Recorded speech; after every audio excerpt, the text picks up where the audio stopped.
बिस्मिल्लाहिर्रहमानिर्रहीम, अस्सलाम वालेकुम वरहमतुल्लाहि वबरकातुहू। जो उम्मीद है कि आप सब लोग अल्लाह सुब्हानहू तआला के फजल और करम से खैर खैरियत से होंगे। शुक्र अल्हम्दुलिल्लाह रब्बिल आलमीन। सबसे पहला जो जुर्म हुआ था वो था तकब्बुर, वो था गरूर, और ये किया था शैतान ने। और फिर हम सब जानते हैं कि उसके साथ क्या हुआ। यही तकब्बुर, यही गरूर, यही बीमारी, यही गुनाह आज मुसलमानों की अक्सरियत के अंदर कूट कूट कर भरा हुआ है।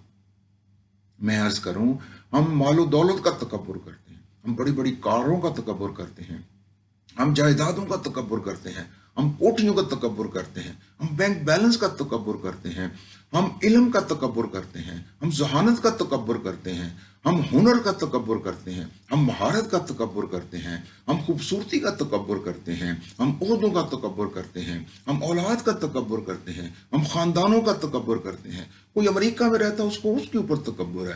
कोई अच्छे इलाकों में रहता है, उनको उसके ऊपर तकब्बुर है। किसी ने अच्छे कपड़े पहने हुए हैं, उसको उसके ऊपर तकब्बुर है। हम ये तकब्बुर करते हैं कि हम दूसरों से अच्छे हैं।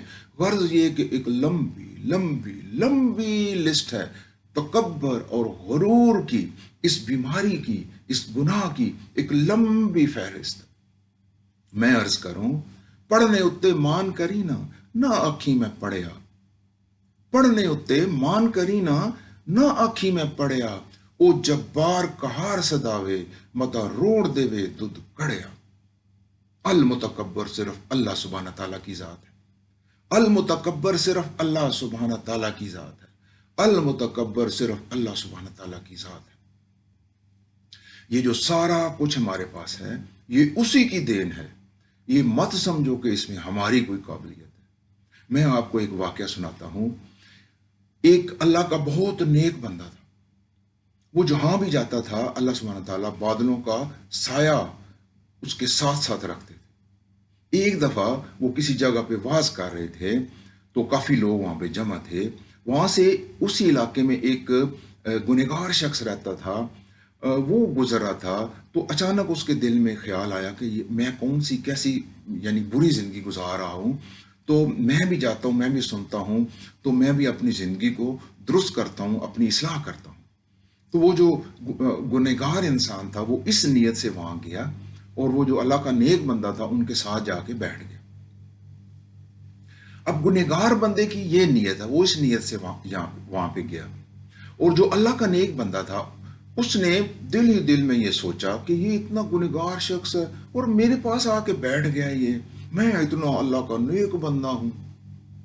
और वो तकब्बर में आ गए, गरूर में आ गए, और उन्होंने उसको कहा कि तुम जाओ यहां से, तुम इतने गुनहगार शख्स हो, मैं अल्लाह का इतना नेक बंदा हूं, तुम जाओ यहां से। तो वो जो गुनहगार शख्स था, वो उठ के वहां से जब जाने लगा, चलने लगा, तो वो जो बादल थे ना, वो भी उसके साथ साथ चलने लगे। सुभान अल्लाह। वो जो बादल थे वो भी उसके गुनहगार शख्स के साथ साथ चलने लगे। तो सारे लोग हैरान रह गए, वो नेक बंदा भी हैरान रह गया कि ये बादल तो अल्लाह ने मुझे अता किए हुए हैं, ये तो मेरे साथ चलते हैं, तो ये एक गुनहगार इंसान के साथ यानी चलना शुरू हो गए ये बादल। सारे हैरान परेशान हुए। अब ये सिलसिला चल ही रहा था, तो अल्लाह सुब्हाना ताला ने अपने एक फरिश्ते को भेजा वहां पे, और उस फरिश्ते को अल्लाह सुब्हाना ताला ने हुक्म दिया कि जाओ और जाके इन दोनों को कह दो कि अपनी जिंदगियां जीरो से स्टार्ट करें, सिफर से स्टार्ट करें अपनी जिंदगियां। दोनों को जाके कह दो। आप जरा अंदाजा करें, वो जो अल्लाह का इतना नेक बंदा था, सिर्फ तकब्बुर किया और सिर्फ उसने गरूर किया और सारा कुछ छीन लिया अल्लाह सुब्हानहू तआला। और उसको हुक्म हुआ कि अपनी जिंदगी जीरो से स्टार्ट करो। वो जो गुनहगार इंसान था, उसने तो जीरो से स्टार्ट करनी ही थी, लेकिन जो नेक बंदा था उसको भी हुक्म आ गया कि अपनी जिंदगी सिफर से स्टार्ट करो, सारा कुछ जाया है तुम्हारा इस तकब्बुर और गुरूर की वजह से। मैं अर्ज करूं, हजरत अबू बकर सदीक रजी अल्लाह ताला अन्हु, वो एक दफा एक चिड़िया थी जो दरख्त के ऊपर चहचहा रही थी, कभी इधर जा रही थी, कभी उधर जा रही थी। तो आपने इरशाद फरमाया कि काश मैं ये चिड़िया होता, क्योंकि इस चिड़िया का तो कोई इम्तिहान नहीं, اس چڑیا کا تو کوئی امتحان نہیں ہے، لیکن ہمیں جا کے آگے جواب دینا پڑے گا۔ آپ اندازہ کریں، ان کی شخصیت کو دیکھیں، ان کے مرتبے کو دیکھیں۔ حضرت ابو بکر صدیق رضی اللہ تعالیٰ عنہ یہ فرما رہے ہیں یہ کہ کاش میں یہ چڑیا ہوتا۔ اسی طرح حضرت عمر فاروق رضی اللہ تعالیٰ عنہ وہ فرمایا کرتے تھے کہ کاش میں مٹی کا ڈھیلا ہوتا تاکہ مجھے آگے جا کے جواب نہ دینا پڑتا۔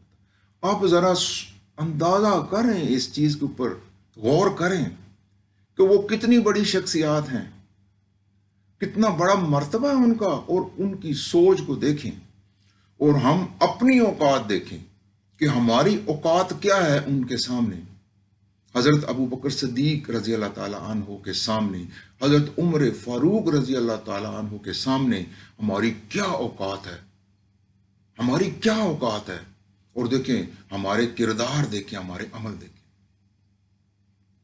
میں عرض کروں، یہ جو تکبر ہے، یہ جو غرور ہے، اس سے بچ جائیں۔ یہ ہمیں لے ڈوبے گا، لے ڈوبے گا، یہ ہمیں لے ڈوبے گا۔ میں عرض کروں، یہ جو تکبر ہے اور غرور ہے، اگر یہ بیماری کسی کو ہے تو اس کا فوری علاج کر لیں۔ اور وہ علاج کیسے ہوگا؟ یہ دل میں بٹھا لیں، دماغ میں، دل میں یہ بٹھا لیں کہ جو کچھ بھی ہمیں ملا ہوا نا، یہ صرف اور صرف اللہ سبحانہ تعالیٰ کی دین ہے، اور ہم میں کوئی قابلیت نہیں ہے، ہماری کوئی قابلیت نہیں ہے۔ یہ جو کچھ ملا ہوا ہے نا، اللہ کی دین ہے۔ اس کو اپنے اندر بٹھا لیں اور اس کا شکر ادا کریں جو کچھ بھی آپ کے پاس ہے۔ یہ اس بیماری کا علاج ہے، اس بیماری کا علاج یہ ہے۔ جب تک ہم یہ نہیں بٹھائیں گے نا کہ یہ سب کچھ اللہ کی دین ہے اور ہماری کوئی قابلیت نہیں ہے اس میں، جو کچھ بھی ہمارے پاس ہے، تو پھر ہم اس بیماری کا علاج کر سکتے ہیں۔ اور پھر اسی طرح یہ جو گناہ ہے، یعنی یہ بیماری بھی ہے، یہ گناہ بھی ہے۔ یہ جو گناہ ہے اس کا بھی یہی علاج ہے۔ اس گناہ سے ہم اس طرح بچ سکتے ہیں کہ ہم یہ سوچ لیں، یقین کر لیں، فیصلہ کر لیں، سمجھ لیں کہ یہ جو کچھ بھی ہمیں ملا ہوا ہے، یہ سب کچھ اللہ سبحانہ تعالیٰ کی دین ہے، اس کی دین ہے، اور ہماری اس میں کوئی قابلیت نہیں ہے، اور اس کا شکر ادا کریں۔ یعنی پہلے تو یہ سوچیں کہ یہ جو کچھ بھی ہمیں ملا ہوا ہے اس میں ہماری کوئی قابلیت نہیں ہے، یہ اللہ کی دین ہے، پہلی چیز۔ دوسری چیز، اس کا شکر ادا کریں۔ شکر الحمدللہ رب العالمین۔ اس طرح یہ جو دو چیزیں ہیں، جب ہم یہ کریں گے تو اس بیماری سے بھی بچ جائیں گے اور اس گناہ سے بھی بچ جائیں گے۔ اب تیسری چیز یہ ہے، جن سے یہ گناہ سرزد ہو چکا ہوا ہے، اس کا بھی یہی علاج ہے کہ سب سے پہلے تو وہ معافی مانگے اللہ سبحانہ تعالیٰ سے کہ جی ہم ایسا سوچتے تھے، ہم غرور کرتے تھے، ہم تکبر کرتے تھے، ہمیں معاف فرما دے میرے مالک۔ اور اس کے بعد پہلی چیز تو معافی مانگے، یعنی جن سے گناہ سرزد ہو چکا ہوا یہ، پہلے تو وہ معافی مانگے۔ دوسرا یہ کریں کہ دماغ میں بٹھا لیں کہ جو کچھ بھی ہمارے پاس ہے اللہ کی دین ہے۔ اور تیسرا اس کا شکر ادا کریں، شکر الحمدللہ رب العالمین۔ یہ اس بیماری کا، اس گناہ کا یہ علاج ہے۔ اور اس تکبر سے اور اس غرور سے بچے، یہ ہمیں ورنہ لے ڈوبے گا۔ یہ تکبر اور غرور جو ہے نا، یہ اللہ سبحانہ تعالیٰ کو بالکل بھی پسند نہیں، کیونکہ المتکبر صرف اللہ سبحانہ تعالیٰ کی ذات ہے۔ یہ صرف اسی کی خوبی ہے، یہ صرف اسی کی خصوصیات ہے، یہ صرف اسی کی صفت ہے۔ المتکبر صرف اللہ سبحانہ تعالیٰ ہے۔ میں آپ سب لوگوں سے اجازت چاہتا ہوں۔ شکر الحمدللہ رب العالمین۔ السلام علیکم ورحمۃ اللہ وبرکاتہ۔